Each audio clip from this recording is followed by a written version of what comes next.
no one can freely enter or exit the Opera House at the moment. If you wish to leave, you must register your identity with us first. No, we're not leaving. We're representing Linny and Lynette as attorneys, so we're investigating the case. Were you always guarding this entrance? Yes. After the Chief Justice gave the order, everyone coming in or out must undergo a strict inspection. So, the missing girl couldn't have left from here. At least, not from that point on. I doubt there was much opportunity then, either. How can you be so sure, Well, because I was in charge of security near the entrance at that time. I couldn't see Linny's performance from here, which was quite a shame. Just my luck. But still, I did not abandon my post, and I stayed put no matter how loud the applause was. If someone had so much as even approached the door, I would have noticed it, let alone if they had tried to leave. We Melazines are good at that sort of thing, you know. So, it's safe to say the girl couldn't have left through here. Alright, thank you for your help. This'll be useful info.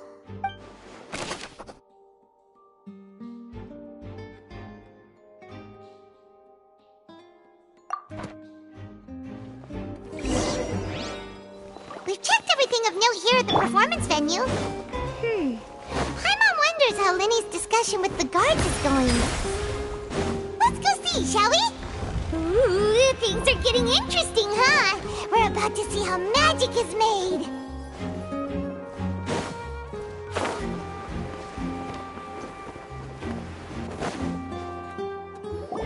Understood. Then I will be going with you. Just so you're aware, I will be monitoring your actions and making notes as necessary. Very good. Thanks for being so agreeable. I'd pull a rose out of my hat as a gift for you if I could. You may spare the pleasantries. I'm just doing my job. You've arrived. Who's this?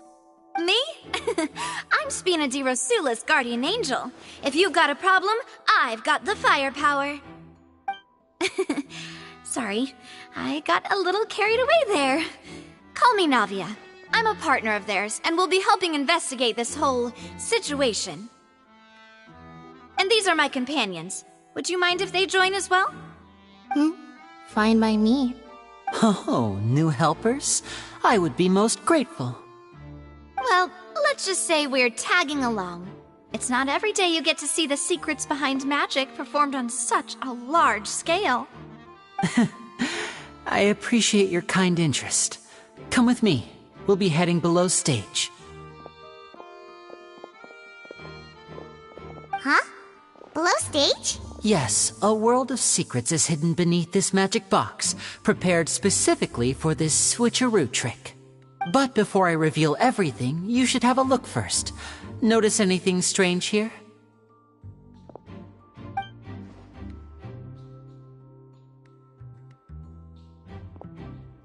I'm not trying to be dramatic. Remembering the details of a trick will help you understand the methods used to perform it more easily. Weren't there balloons and other decorations here? Where did all that go? Ah, good eye. That said, you're still far from discovering the answer. The back? You mean the inside of the door? What's different about it? Paimon didn't notice anything. Very good indeed. I thought you might not be able to catch that, given that you were sitting in the first row. The back of this door was patterned. Those patterns are now gone, replaced by a smooth wooden board. So, if you put 2 and 2 together, what do you get?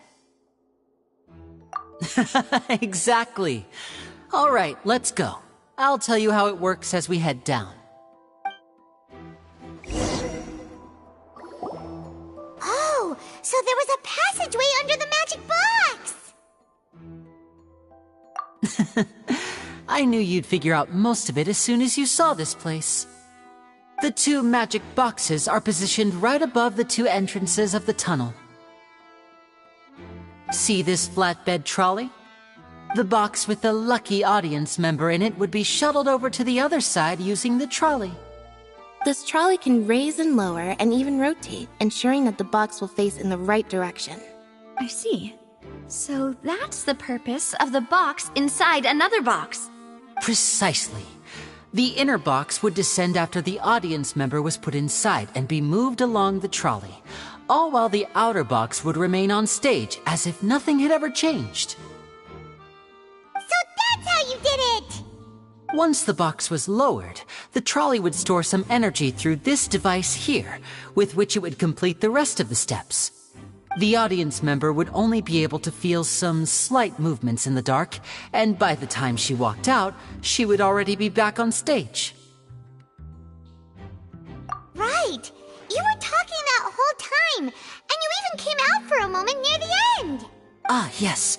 A phonograph operated by Lynette was used to achieve that effect. My assistant and I had already scripted our conversation beforehand. When the countdown began, I had already gone to the opposite box via a tunnel using that ladder. And what about Lynette? Where was she? I was in the mezzanine space in the back of the box. Oh, interesting! That's how we were able to coordinate Linny's lines with the assistant. And, by the way, I was the one who walked out of the box at the end. I mean, we are twins. All it takes is a change of clothes and no one can tell who's who. And that's my favorite part of this trick. Only Lynette and I can perform it. So that's how it all worked! Wow, every detail you revealed was more amazing than the last! Lynette would briefly walk out of the box and then go back in, jumping into the tunnel and escaping before the box on the trolley could finish ascending.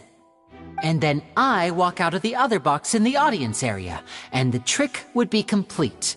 The operative word here being would. But as you saw, Cal was in the box, not our audience member. She, on the other hand, mysteriously vanished. We really don't know how that happened. If not for that interlude, this would have been an astonishing trick. I probably never would have figured out how you pulled it off. And yet, to think that someone was able to use this magic trick to commit a crime. Could we have a look around?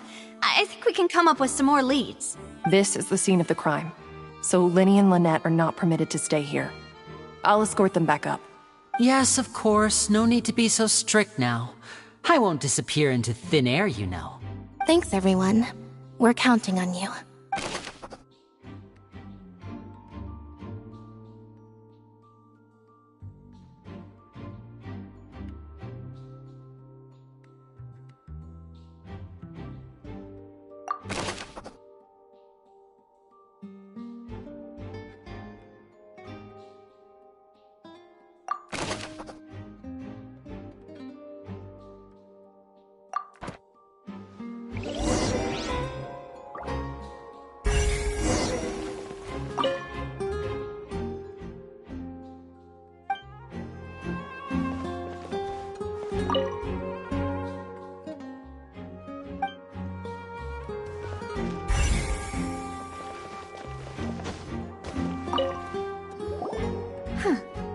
What's this? Looks like a hook tied to the end of a rope. Huh? There's all kinds of odds and ends here. Perhaps it was a prop for a different trick. But why would it have been left here? Whatever it is, let's make a note of it first.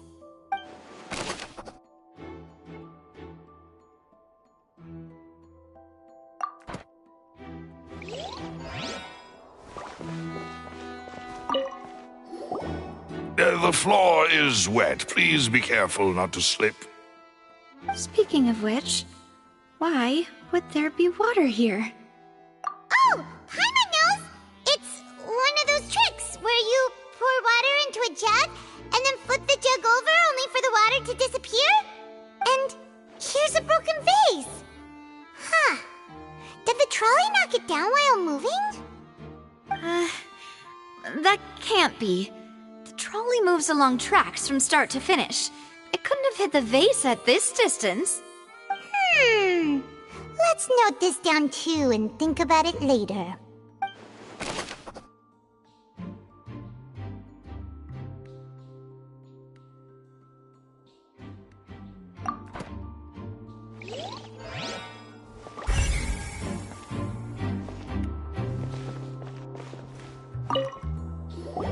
Oh, these are the clothes that the lady chosen from the audience was wearing, right?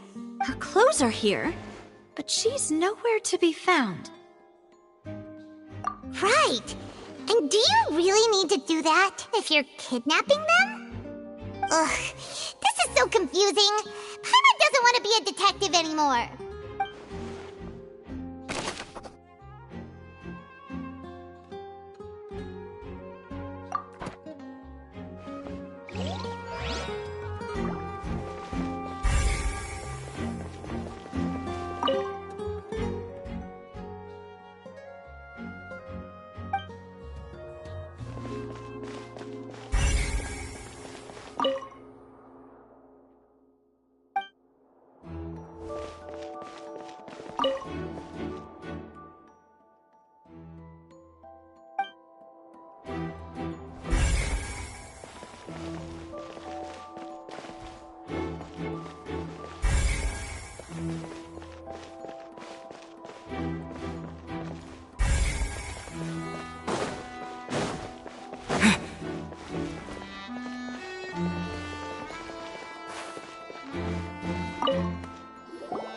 What is this place?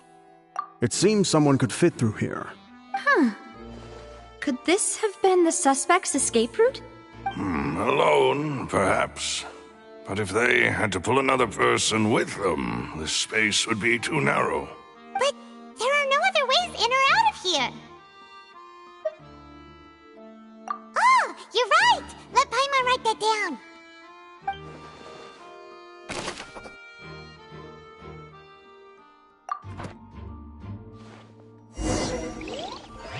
Seems we're just about done investigating down here. Yes, let's head back up.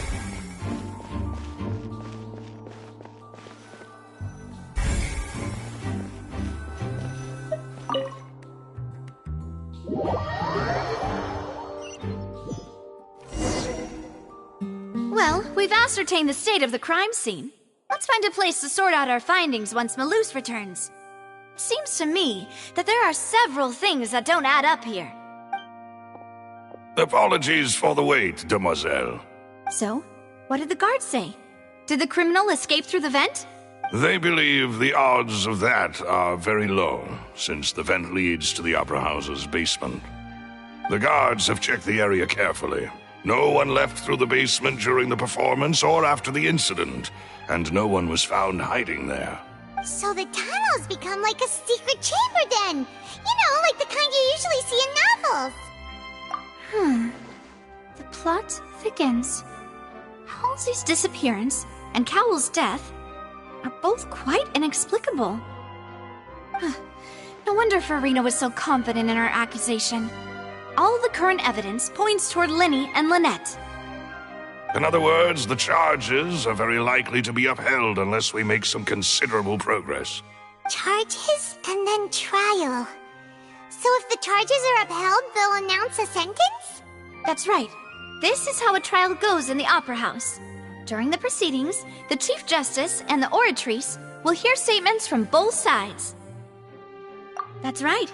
This is how indemnitium is produced. The statements from both sides, the defenses from attorneys, witness testimonies, and even the audience's emotions will all be projected on the Oratrice. To put it simply, it's as if the Oratrice has its own will, and is a judge in its own right. This also precludes any kind of favoritism on the part of the Chief Justice. And not that this has ever happened anyway. Once both sides have finished speaking, the Chief Justice will make his final decision. This, too, will be used by the Oratrice as a reference. Then, finally, the Oratrice will be consulted by officials. The result it returns is the will of justice itself. Huh? So that machine is the one that actually decides? Paimon thought Neverlet called the shots. In practice, there is very little difference. Both have always come to the same judgment, which is why people have great faith in the Chief Justice. Ah, yes, the guards also asked me to convey that none of us will be allowed to leave this place before the trial. Huh? Why? Because we've chosen to act as the twins' proxies. That makes us persons related to the case. They're concerned that we might be colluding with outside parties, or that we might find outside help to disrupt the case. And even if that were not so, it could prove problematic if we happen to spread key information about the case ahead of time. I'm ready to break out at any time. Whoa! There's no need for that! Paimon thinks they have a point. That said, are they providing food? Of course. I just hope you don't mind the lack of options. I'm afraid that catering to all tastes is not in the cards, nor is any guarantee of balanced nutrition. In that case, let's just sort out our findings together here. Pity. I was hoping to take you to try some of Fontaine's famous desserts, too. I mean, what better way to properly think through our findings than over some tea and sweets? Huh. Breaking out suddenly doesn't seem like such a bad idea after all. Just kidding! Paimon will still do her best, even if there are no snacks. What do you mean, no snacks? Of course we'll have snacks. If we cannot buy some, then we'll simply make some. Huh? Here? But how? Understood, Demoiselle. Everyone, please come with me.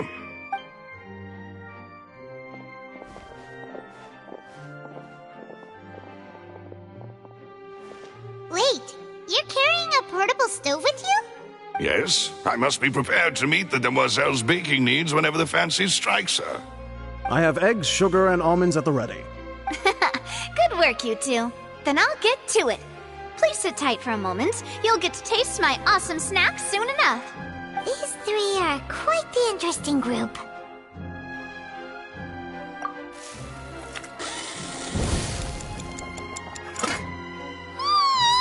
And Paimon thought it smelled good while it was still in the oven! Oh, it's even better now. Paimon can't stop drooling. From the way you had these two guys carrying all that stuff around, Paimon thought you'd have them do more during the baking process.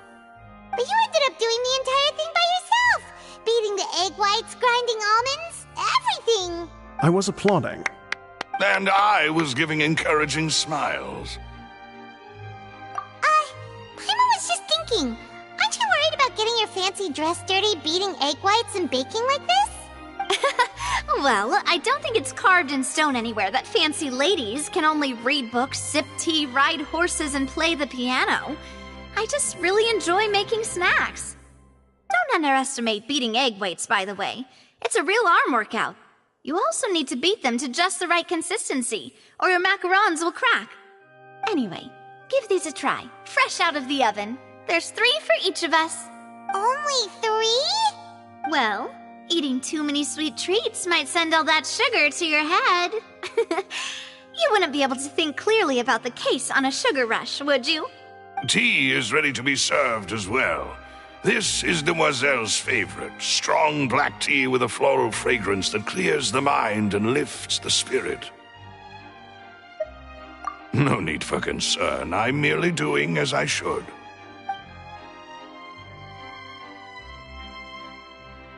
All right then. Down to business. As Paimon mentioned previously, the tunnel seems to be something of a secret chamber. However, we can assume that Linny and Lynette were not alone within it. Some criminal also occupied its sealed confines.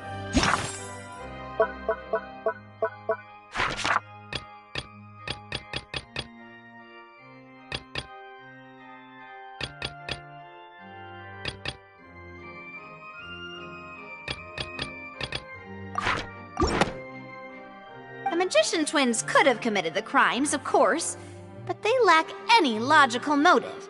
Exactly! Why would they do such a thing right when everyone was watching?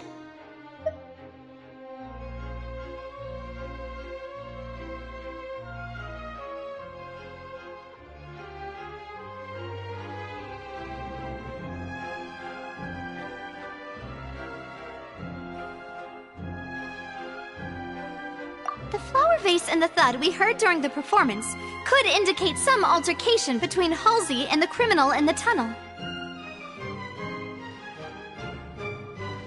resulting in the shattering of the vase, the discarding of her clothes, and her abduction. Perhaps the criminal thought that since she was chosen from the crowd, she would be too easy to identify if she was still wearing the same clothes. Paimon thinks that makes sense, but the real trouble is...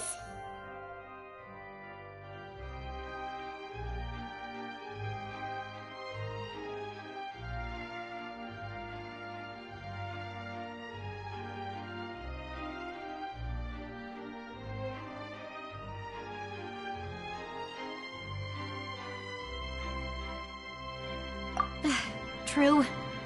None of the clues we found thus far support the existence of this third person. But the only people left to consider are both technically victims, whether it's the missing girl, Halsey, or poor Cowl. Huh. Could Halsey have secretly made modifications to the magic props in order to murder Cowl before making her escape? That's right. And even if she had tampered with the setup, she would need to understand the entire trick to pull it off. Nor does she have any motive. The guard said that she has never had any dealings with the Magic Troop's members. Were we not thorough enough in our search?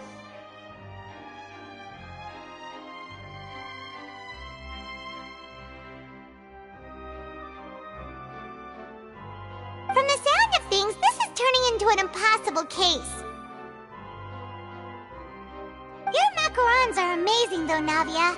They smell great! They're nice and crisp and super sweet! They are my specialty after all. And I see you've already had 5 of them. What? 5? Oh, that can't be right!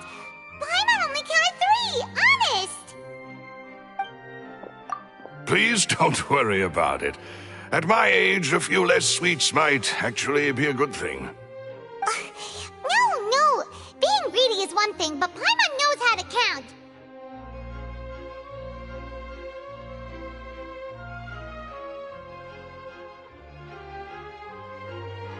Besides, Paimon knows that if she ate too many, then others wouldn't have enough.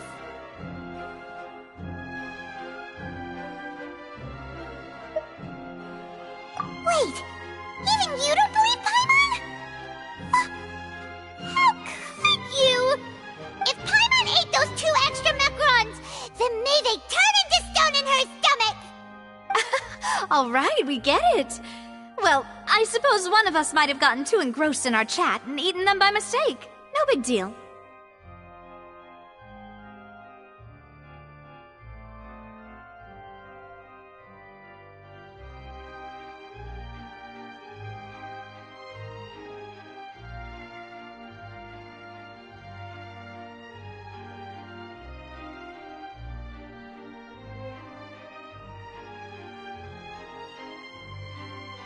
Malus, set up the stove again, if you would. Huh? What are you doing? Making sure everyone gets 3 macarons, of course. Exactly. We don't want to trouble you. As you wish, demoiselle. And I have the egg, sugar, and almonds. Well, this really is your hobby, huh?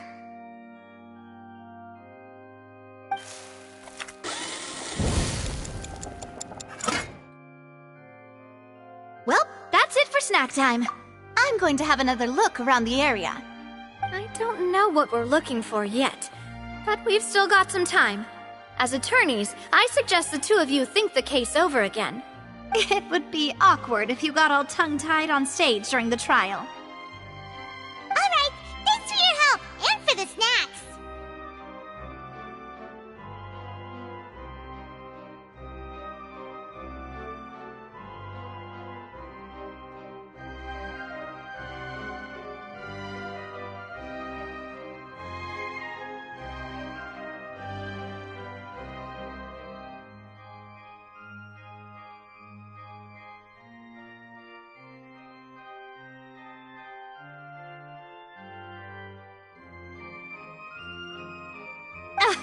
It was nothing.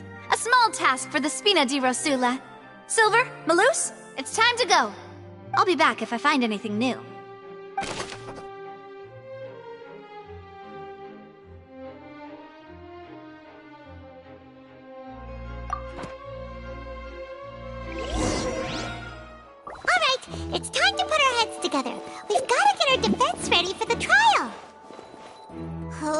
It's probably gonna be a long and difficult case. There's no point in worrying about that now. We just need to prepare. Here, take Paimon's notes. They should help you review the situation.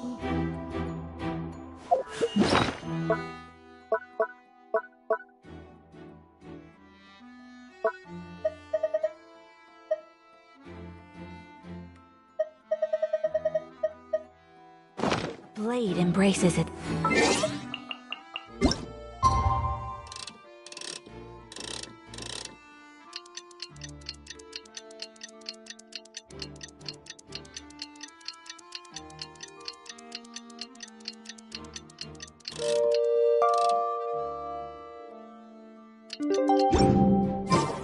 A blade is like a tea leaf.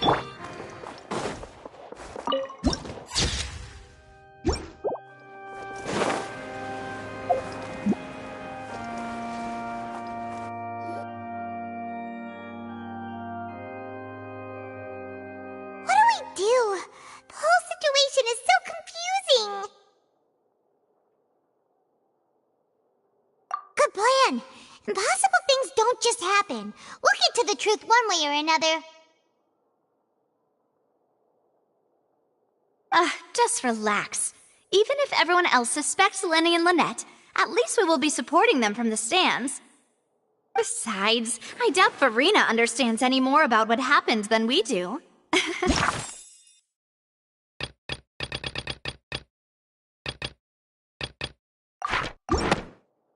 Thanks, Navia. Well, we'll be going then. Best of luck to you.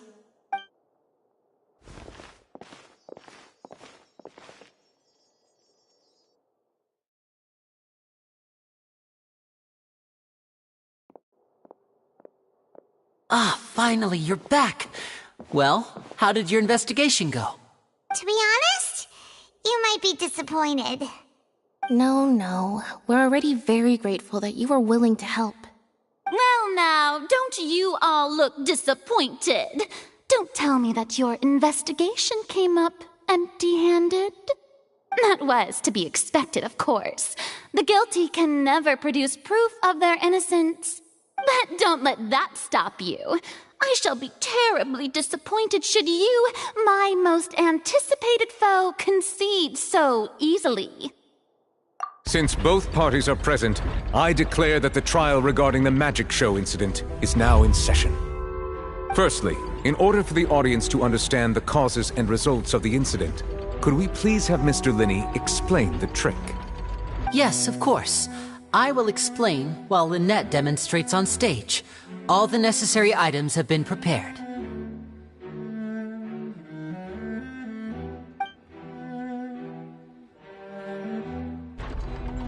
Thank you, Mr. Linney. In that case, I take your statement to be that you ran to and remained hidden within the magic box in the audience stands once the trick began, and thus could not have committed the crime. Is this correct? Yes, that's correct, Your Honor. In that case, I call upon the prosecution. Lady Farina, do you wish to refute his statement in any way? Why, of course I do. Allow me to take the first shot and break this case wide open. Mr. Linney is clearly lying. There is no way you could have been in the box the whole time if you were to abduct Halsey and murder Cowell. In fact, I'd say you were hardly in that tunnel at all. That is simply your hypothesis based on the presumption that I'm guilty. Oh, is that so? And if I may ask, what did you hear while you were inside your box? The roaring countdown of the crowd, of course. That's how I kept track of the time and built anticipation for the finale. And you didn't hear anything else at all? Nothing that might leave an impression of any kind?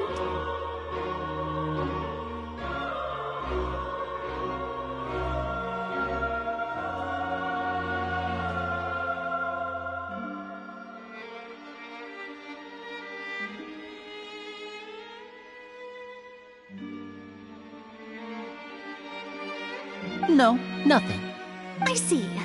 But Yet, when the count reached 30 seconds or so, there was a thud. One so loud that I believe practically everyone heard it. Huh? Hey, hang on. Something's not right here. Yeah, I'm sure he could have heard a noise that loud from inside the box. I was right by the box, and I definitely heard the thud. Look at those scales. Could those mean... Well then, ladies and gentlemen, allow me to use the words of the magician himself. You never know what can happen in the blink of an eye.